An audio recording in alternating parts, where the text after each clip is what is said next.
What's going on, everybody? Welcome back to the channel. Today I wanted to do something kind of fun. It's not really a distro review or anything. It's kind of just a first look at a distribution called DTOS. Now, if you watch my channel for the Linux content, then I'm assuming that you know who DistroTube is. DistroTube is, I would say, one of the biggest Linux YouTube creators out there. And recently, he didn't release a distro per se. He calls it a quasi-Linux distribution, meaning that he just packaged his system up basically into an ISO, and he released it for the community to check out. I think it's based on Qtile right now. I've used Qtile pretty much since I started using Linux. I love Qtile. It's a great window manager. I don't really watch DistroTube's videos anymore. When I first got into Linux, I definitely did. I learned a lot from him. But I recently checked out his channel again, and that's how I saw it. And he's recently moved back to Qtile as well. And so I think that this DTOS, that's what it's called, the quasi-Linux distribution. I think it's based on Qtile, or it uses Qtile right now. I'm actually kind of surprised. I would have thought that it would be, you know, Xmonad or something, or one of those like super elite window managers. But anyway, I thought it would be cool to check it out. So that's what we're going to do. We're going to whip up a VM and just see what it's all about. But of course, before we do that, if you do like this video, consider hitting that like button because it really does help out the channel way more than you know. All right, so we're going to go through the whole process. We're just going to throw this ISO into Virt Manager. All right, so when you boot into it, this is what it's going to look like. It's going to look just like the Arch loading screen or the Arch boot screen, except for obviously it says DTOS on it. I will say it's kind of a hefty ISO. I think it's like 3.1 gigabytes or something, so he's probably got a good amount of stuff on here, like pre-installed and whatnot.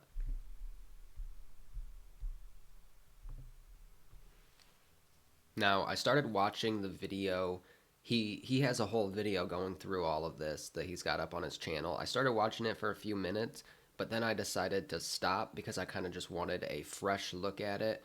I didn't want a biased opinion or anything. I didn't want to check out his video first. Of course, I've seen some of his videos in the past, and I'm assuming that the setup is fairly similar to how it's always been. But again, I just wanted to go through it myself. I did see in the beginning, he said that it kind of hangs for a few minutes, but supposedly it's only a VM problem, and it doesn't happen if you were to do this on a live ISO.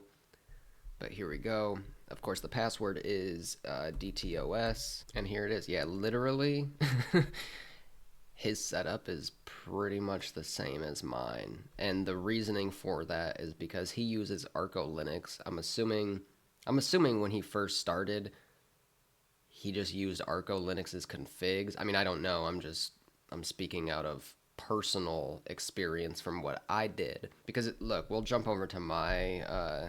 I'm on Qtile as well, and this is what my Qtile setup looks like. And my config has formed over time, but in the beginning, I mean, a lot of it is still Arco Linux, the Qtile config from Arco Linux, and you can see the similarities for sure. Fairly nice installer. I don't know what this is. I'm assuming maybe it's Calamari's, or however you say it. Maybe not. But it says DTOS, a GNU Linux. Of course, he'd say a GNU Linux distro. He couldn't just say a Linux distro for the power user. DTOS provides a gentle introduction to Qtile, Emacs, and scripting. So we'll go over here, hit next. That's a perfect time zone. Default, erase disk, and you can also manually partition if you'd like. They've got swap, no swap.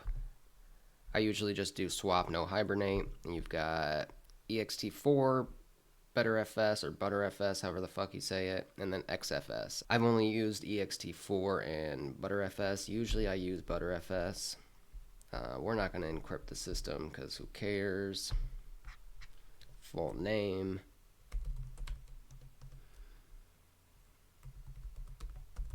So we'll just do DTOS VM, put in a password.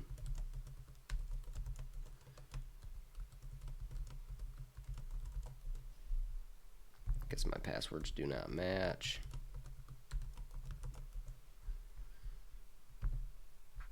Alright, now it's going to install. Alright, so it's all done. That was pretty quick actually. It only took a few minutes, less than 10 minutes to install. We'll reboot it and jump back into here. So yeah, he uses dunce for his notifications.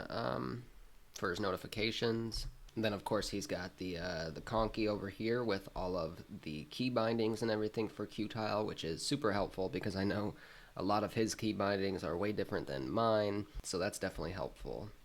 So super enter is a terminal. Well, that's the same as mine actually, but yeah. So this is very similar to mine actually. That's another thing that I took from him is it's called Exa or something. You can get like this. That's how you get these the colorful, because usually it's not colored, right? I mean the directories are, but your name and like the read, write, execute, and all that, the permissions over here are usually not colored. I do remember I got that from some video in the past from him. I really like that. I think it just looks really cool. It's just a little bit of eye candy, you know.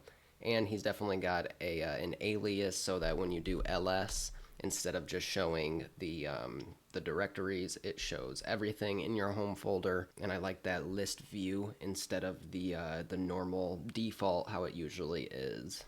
But yeah, oh man. So I have super Q to quit or to close a window. What is his super? Oh shit. Open close window is super shift C. Damn, that's so weird. It's so weird being in like a very similar system, but then your own key binding's not working. Because usually I have super shift tab to go back a workspace and then super tab to go right a workspace. And so, does he have one like that, or does he just have? Nope, just switch workspace. So super 1 through 9, which is understandable. But I don't know. I just really like. I don't like having to use two hands to switch my workspaces. So obviously, if you got to go from like the first workspace to like the 8th workspace or something, that works. But just being able to do super tab to go through all of them, I think personally is very helpful. But anyway, so we got run prompt, which is super shift return. So that, I'm assuming that's, I don't think that's Rofi. I think he uses D menu. He does have Rofi in here, yeah. So let's see what he's got in here. He's got like a, does he just have like an application launcher? Obviously this is an application launcher, but this is everything on your system. This is not just the applications. So we've got move window focus, move window, switch workspace, send window, shrink expand. So launch Emacs. Let's look at Emacs. So super E. So usually whenever I open Emacs with my key binding, which is super shift E, it just opens like Doom Emacs, right? Let's close this. Yeah. Okay, so he's just got it like, he's got a handful of key bindings to open up. It doesn't open just Doom Emacs. I'm assuming it's Doom Emacs. I don't know. It could be just regular Emacs. But I want to just open up Emacs. So let's go over here, Emacs. There we go. Okay, so he's using just regular GNU Emacs. He's not using Doom Emacs. I thought he used Doom Emacs over regular GNU Emacs. But regardless, that's cool. I can see he's using those, what is it, the like candy icons or something. I am not a fan of those whatsoever. They're just, I don't know, they're just gross to me. But regardless, I'm not going to be very helpful in this because I don't use GNU Emacs. I use Doom Emacs. Yeah, I just don't like those icons. I mean, that's nothing against his distribution whatsoever. I hate those fucking icons. But I will say they do go well with the color scheme, of course. But let's quit out of here. I wish there was just a key binding to quit. Oh, okay. So Control X, Control C is going to quit out of Emacs. Let's open up DRED, so super ED. So that's just going to be your home folder. DRED is like it's like a file manager within Emacs.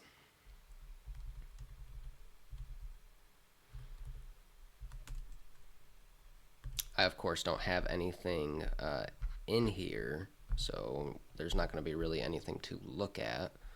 This is of course the Emacs shell. It's just a terminal within Emacs. And then vterm.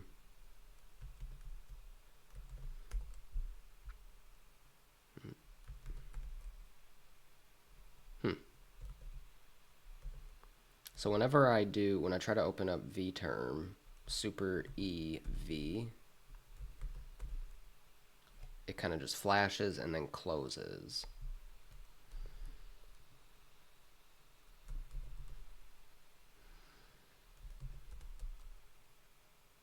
Yeah, I wonder why. So you can't, this key binding does not work for vterm. Again, like I said, this key binding super EV for vterm, it just doesn't open. So maybe that's something that I'm doing wrong. Again, like I said, I am not an Emacs expert, so I do see down here it says DM hub, DM set background, DM man, so let's check that out. So super PH. So these are DM scripts. Search your Qt browser. Bookmarks, so he's using the Qt browser. Man.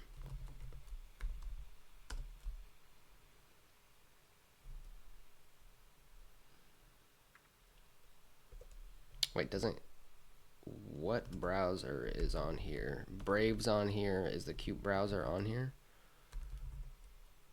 Wait, if the Qt browser is not on here, why? Search your Qt browser bookmarks and quick marks. Okay. But it doesn't have Qt browser on here, so if I open up D menu and search Qt browser, there is no Qt browser, which is fine. I would never use Qt browser anyway.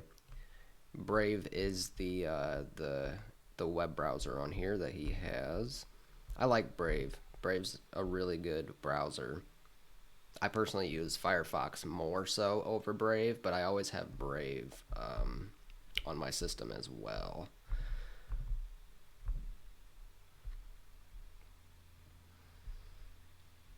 So we don't need to look at that. What was it? Super Shift C to close? Yep. So yeah, I'm just kind of... The thing is I'm so used to my system, of course, so that's going to give me a biased opinion on... It doesn't matter. It could be DistroTube's system. It could be anybody's system. And I think I think anybody would kind of be like that. Not that I'm talking down about the distribution or his setup or anything. This obviously works probably perfectly for him because he's used to it, right? He knows all the key bindings. He knows how it's set up. Just like I'm used to my system. And if he was to jump into my system, he'd probably be like, wow, why do you have it set up like this, right? And that's the thing is, anybody who uses, unless you're using a desktop environment and using all the defaults and everything that a distribution sets on a desktop environment, you're going to set up your system your own way. Right. And so if you look at, or if you try to use somebody else's system, there's going to be little nuances and everything that you come across that's kind of that you're going to be like, why is it like this? It may not make sense to you, but it makes sense to the person who set it up like that, right? I'm trying not to be jaded because he has years of experience. So the way that he does things is probably better than the way that I do things, honestly, just because he's had more experience. He's probably messed up a lot of things. He probably doesn't do the things. What am I trying to say? He's probably changed his ways a lot throughout the years because, you learn and you adapt and you change. I don't know, I guess I'm just more so rambling, but I hope you get what I'm saying is just because there's some things that I think are kind of weird or like key bindings are a little weird that don't really make sense, that doesn't mean it doesn't make sense to him, right? Just like I have key bindings that I think make sense. And if somebody else used them, they might not think that they make sense to them, But I do want to see, let's check out his backgrounds because he's always had so many backgrounds. So Super PB.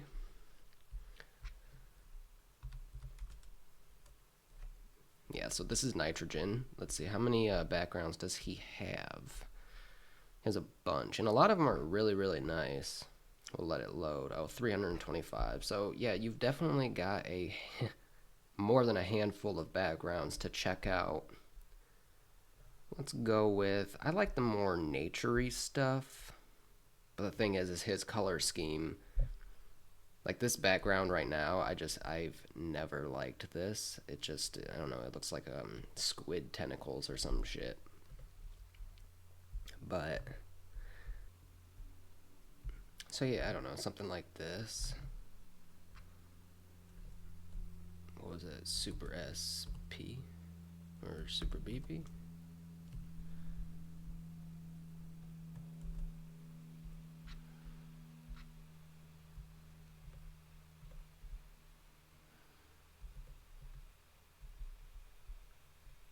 Super PB.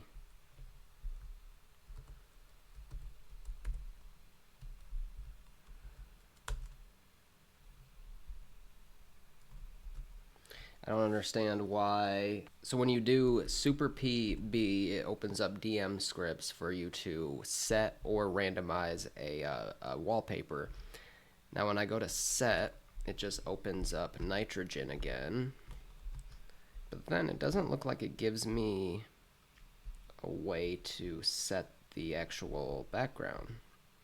So if I click on one, it just opens it up in a bigger format. Usually in nitrogen there'll be like a little toggle that you can go if you click on the wallpaper, or actually when you just click on, like double click on the wallpaper, it'll just set the wallpaper for you. So I don't know why it doesn't do that. But maybe if we go Super PB and just do random, yeah. That way it actually changes the wallpaper. But I would like it if I just clicked on the wallpaper, if it would just change it instead of just opening it in a full format. I don't understand why it won't just set the wallpaper. Or maybe this isn't nitrogen. Go ahead and open up Brave. SXIV.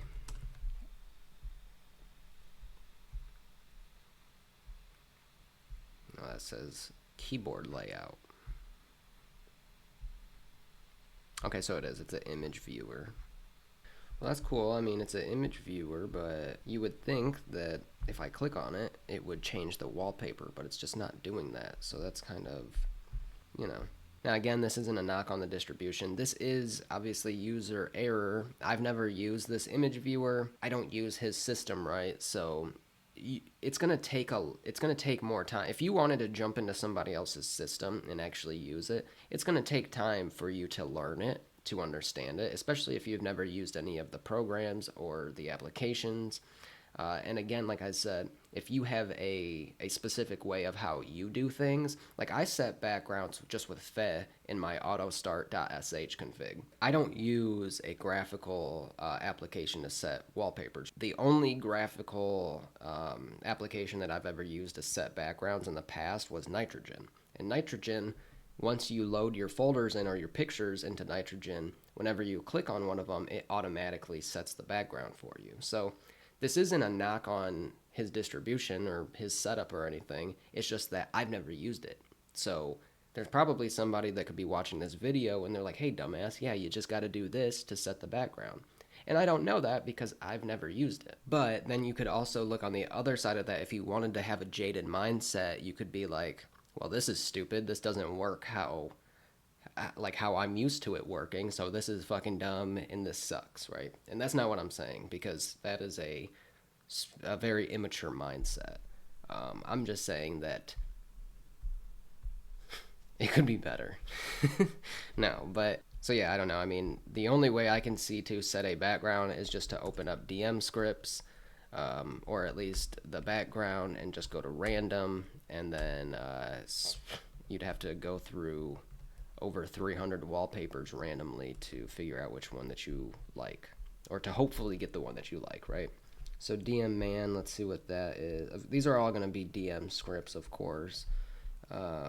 Super PM. search man pages. So that's really cool.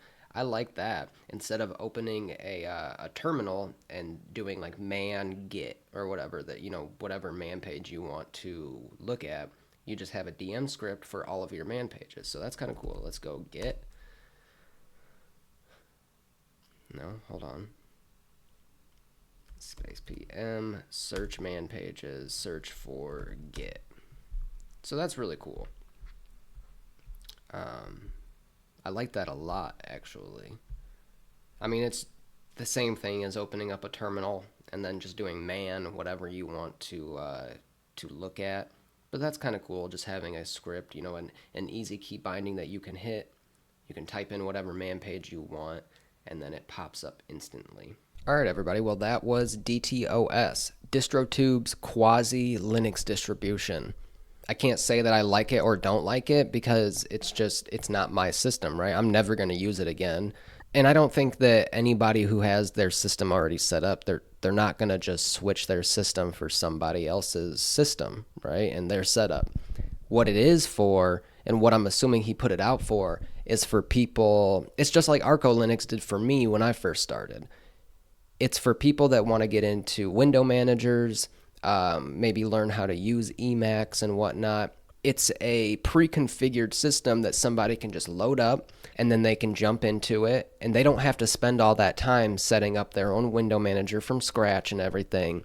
They can just jump into something, a working system, and learn the ropes. And that, while there's already a plethora of distributions out there that do that, might as well add one more, fuck it. Keep adding them. Anybody that has their own system and they know how to whip it up into an ISO, just keep adding it to them. Or just keep adding these Linux distributions, We'll make, what's his name, Chris Titus, we'll push him to the limit and make him make another video of pointless Linux distributions. Yeah, I don't know. So that was the video. I hope you enjoyed it. If you made it this far, consider hitting that like button because it really helps out the channel way more than you know. And also consider subscribing because we have a bunch more content coming your way.